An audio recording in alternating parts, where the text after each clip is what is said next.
So when are we going to turn it on? You're live, Joe.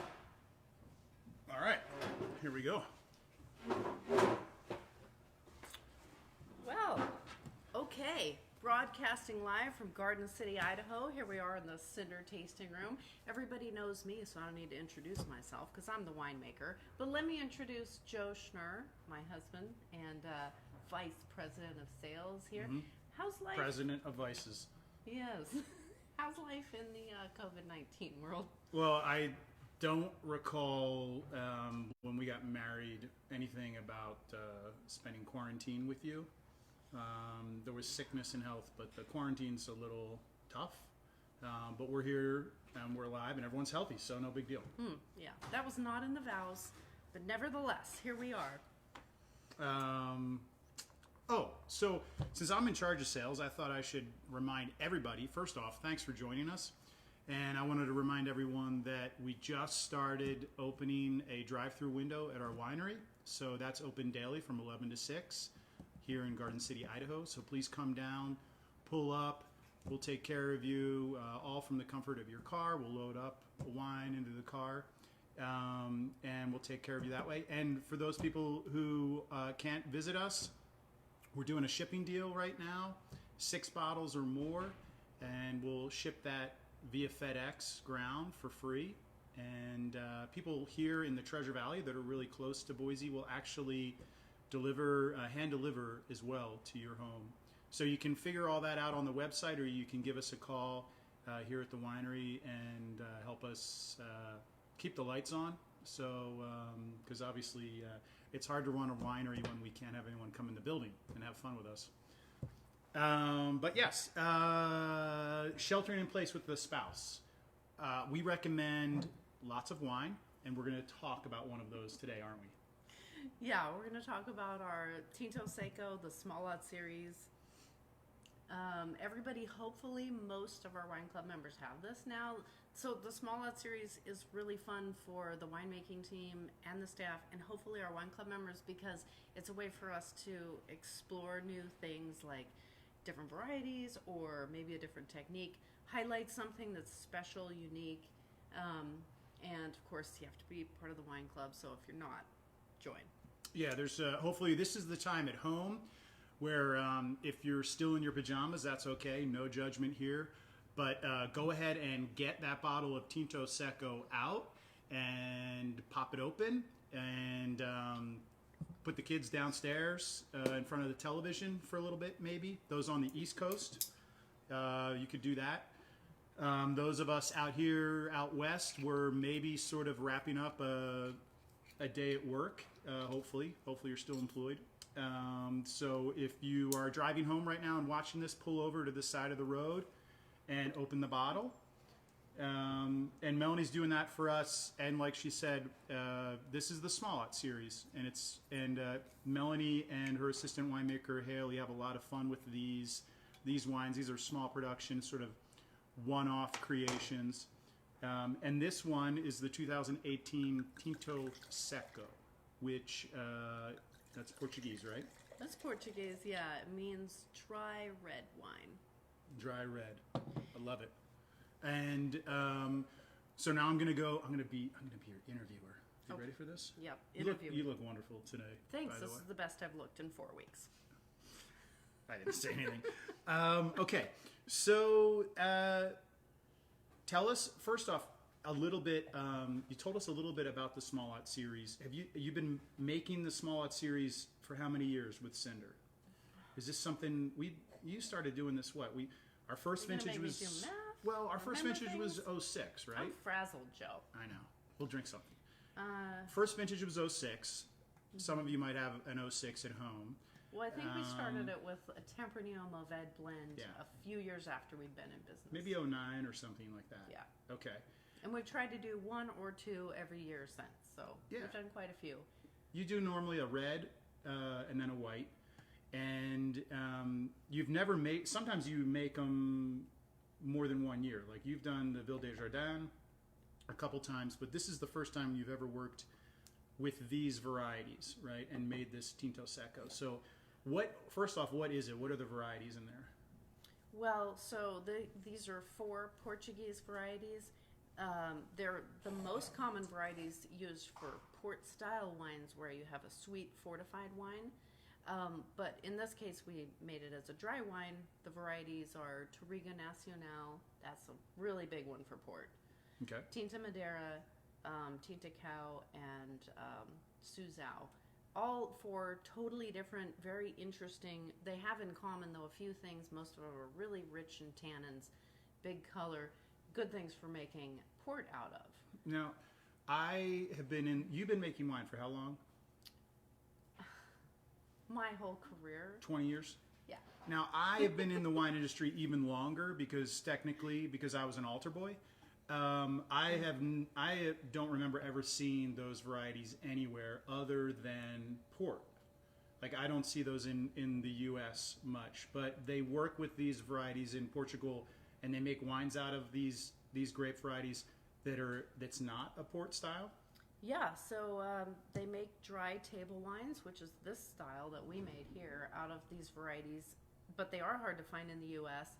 But when I was working at Chateau Ste. Michelle, we had a tiny amount planted, and we made them. We made them as dry table wines like this. And so I was always fascinated from that time. I knew they were really delicious varieties. And then this opportunity came up. So this, part of the Small Lot series is letting us take advantage of every so often in a particular vintage an opportunity will come up. So in this case, in 2017, we had to buy all sorts of fruit from Washington and Oregon because we had a hard winter in Idaho. Ooh, this was 2017 was Snowmageddon. Yeah. Here in Idaho, and I think a lot of people still here in Boise, that gives them chills because that was a ridiculously harsh winter. Yeah. But you were able to pick up the phone, talk to some old friends back in Washington, because that's where you learned how to make wine, up in Washington State, right? Yeah. And we were able to source some grapes up there. And that has a connection here, because these grapes are actually not Snake River Valley grapes. That's primarily what we work with here at Cinder, are vineyards that are all, say, within 45 minutes of Boise. But in this case, and you picked up the phone and talked to some people in Washington. And how did you know who to call, or why was this vineyard on your radar at all?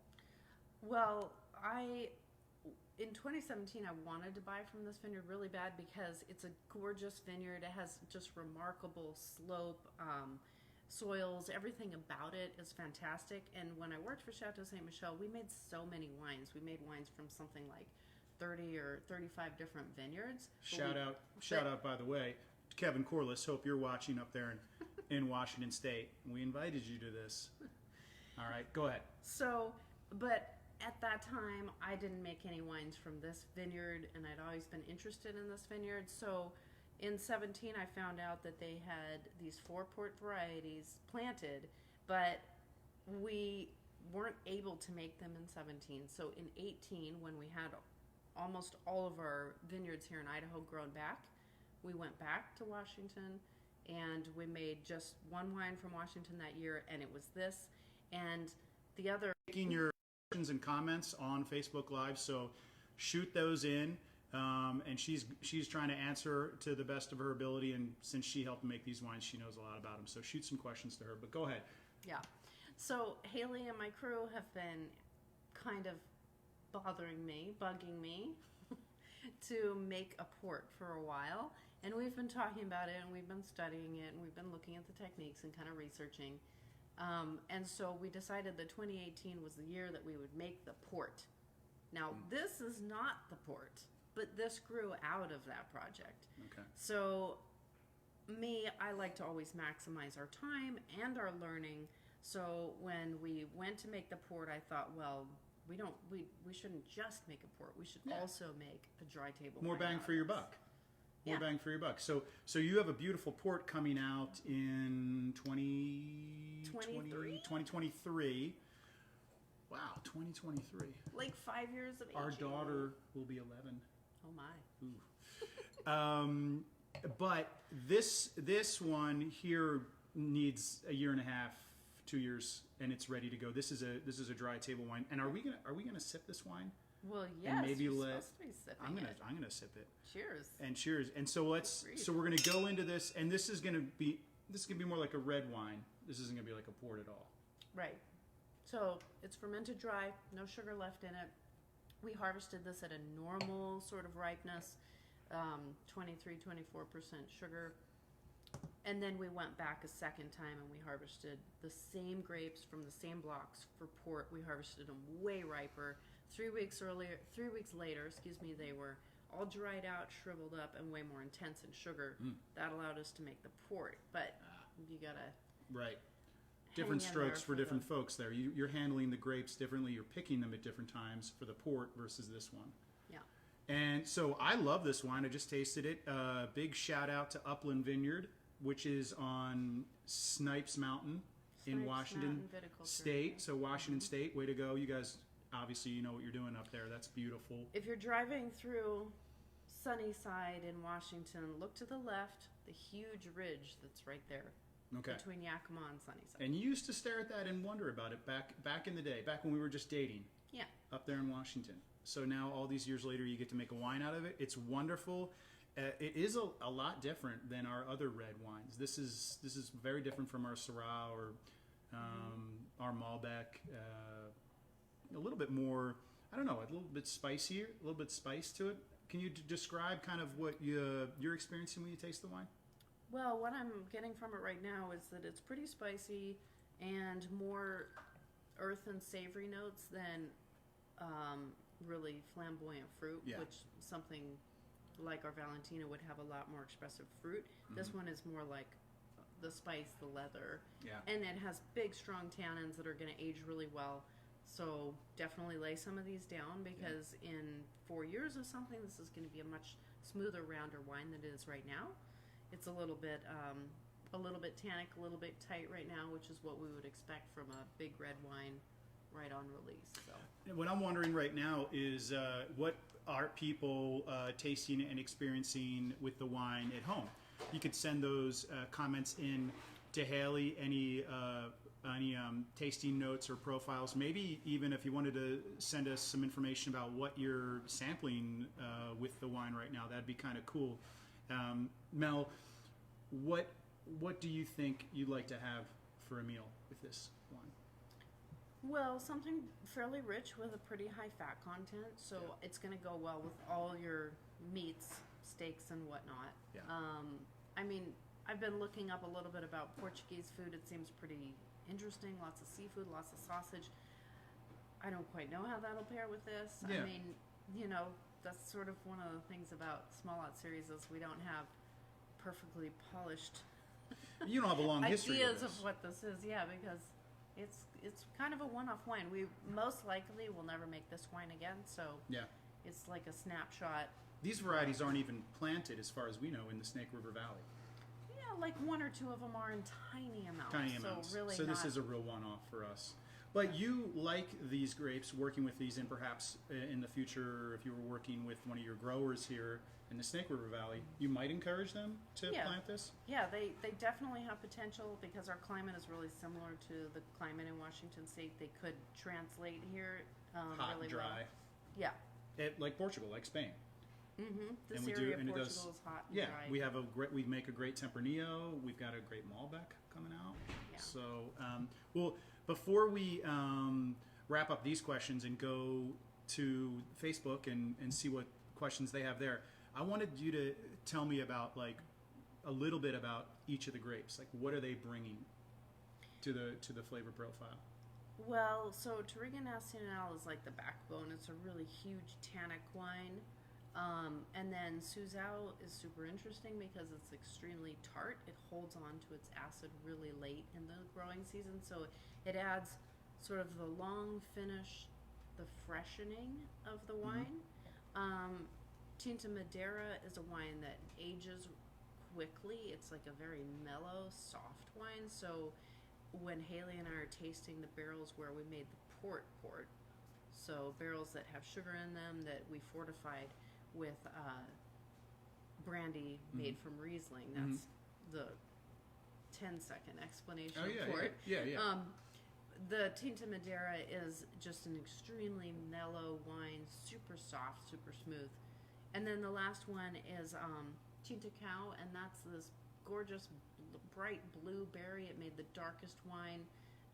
It's somewhere in there in the middle in terms of tannins and stuff. So pretty delicious, all four of them. They kind of work together to form this wine. It's really nice. I love it. I'm looking forward to enjoying the rest of this bottle tonight with dinner. I'm also looking forward to putting some of this down to rest in our cellar, and then we just have to be patient and not touch it for a while. I think Haley's got a few questions, which is cool. They're coming up, and we'll see. Let's see. Here she goes. She's got one. Do I have to wait 1 to 2 years before drinking? I'm not that patient. Patience is a virtue. This is why we want people to buy more than one bottle, of course. But it's a good question, Melanie. How do you think this wine's going to change in the first 6 months to a year? Well, the wine will soften and also become more expressive as it ages. Okay. So, this wine tastes great right now. You can totally open and drink it if you want. But if you can manage to save 1 or 2 bottles, over the next year or two, it's going to really express itself more. Yeah. So red wines, what we find is that when we first bottle them, they're a little tight, is what we call it, where there's a lot of power in there, but it's kind of wound up, and you can't smell quite as much nuance in the wine, and the tannins are a little bit, they kind of attack your mouth a little bit at the finish. And over the course of the aging, the wine unwinds. It becomes more aromatic. You get more nuances from it, and the tannins soften and mellow. So the experience is much more laid back in a couple years. And a lot of people in the U.S., a lot of the wines that are purchased are consumed right away. So we always encourage our club members to lay wines down, because our wines are they become even more beautiful and really a completely different beast in a year or two. Yeah. So it's worth it. For sure. And this wine could age, if you're really into your cellar, then you could totally age it for 10 years and then start drinking it. But I know what I wanted to do. I wanted to ask out there in Facebook land where people are watching this from. And I wanted to give out a prize to the person who's watching it from the farthest away. So Haley will be monitoring that here as we wrap up the broadcast, and we'll send out a prize to the person who is watching it from the furthest away. So go ahead and chime in on that. I'm going to pour you a little more. Oh, thank you. Thank you, darling. I appreciate that. So a reminder that this Tinto Seco, along with our Malbec, is the staff pick. So this week, if you order 6 bottles or more, it's 10% off additional on top of any of your discounts that you have. Malbec will be the wine that we taste next week, next Friday. That's the bottle right there. Friday Can at you 5. hand that over here? I'm going to drink it real quick. Just kidding. So we're going to do the Malbec next Friday at 5 o'clock. And today is actually a special day, isn't it? International Malbec Day. International Malbec Day. I don't remember getting that off at school when I went to St. Pius. But it sounds like a great holiday. And Malbec, when I think of Malbec, I think of Argentina. Yeah. They've done fabulous things with that wine. This grape does really well in arid conditions also, doesn't it? Yeah. We can tell you all about that. That is going to be fun. So Malbec will be next week. Look for that. Pick up some bottles. We can ship them to you. 6 bottles or more is free, and 6 bottles or more is 10% off on top of any other. 6 bottles or more, free delivery. Free delivery. So we can get that to you out there in Pennsylvania or in California, wherever you're watching from. So we had our Where Do You Cinder competition that was going on. It's a little photo competition. We were encouraging people to send in a picture of where they're enjoying or how they're enjoying their Cinder wines. That was on Instagram. It was also on Facebook. You can email directly at wineclub@cinderwines.com as well, if you're not on either of those social media channels. And we had a great amount of entries, and there were some really funny ones and some really beautiful ones. We put, I think Kaya put the finalists on the Facebook page today, and I just wanted to, let me see. Let's see if we can get that. Can we have the package brought to us? It was the, we have a nice gift package, and this is going to go to the winner. Drum roll. Thank you. So here's our gift package. You get a couple glasses, you get a Cinder flask, you get a Cinder hat, and a t-shirt as well. And that's for the winner. And the winner is Jenny Anderson, and her family took a beautiful photo on Easter Sunday. It was great. So were all of the submissions, really. So we really appreciate that. It's just something kind of fun to do while we're all going crazy under quarantine. Jenny, we'll get that to you. You'll be able to pick that up, or we'll ship it to you. No problem. Thanks again, Jenny. And that competition is going to continue next week. So go ahead and submit those photos of the wine and how you're enjoying them.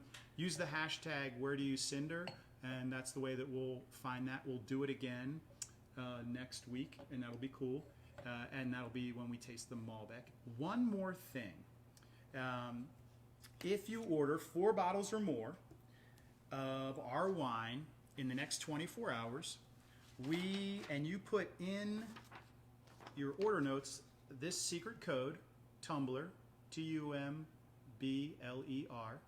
put that in the order notes, 4 bottles or more, and inside the order when we ship it to you or when you pick it up, we'll give you one of these nice Cinder tumblers. These are double-walled stainless steel, keeps things cold. It's great for the back patio during the summer. Awesome for picnics. Here in Idaho, I recommend that this is what you take to drink when you're at the hot springs, because you're not allowed to bring any glass. Good for the Idaho Shakespeare Theater, which we have a fabulous one of here in Idaho. But I'm sure there's a lot of different ways to enjoy it wherever you might be. All right, so we're going to wrap up. We really appreciate everybody joining us. It's been fun. We're going to go and we're going to drink the rest of this bottle, right? That's right. All right, so thanks everybody for your support. We're going to see you again next week. Don't forget to check us out at cinderwines.com. Enter that competition, buy some wine, don't go crazy during quarantine, and stay classy, America. And thanks for stopping by Garden City.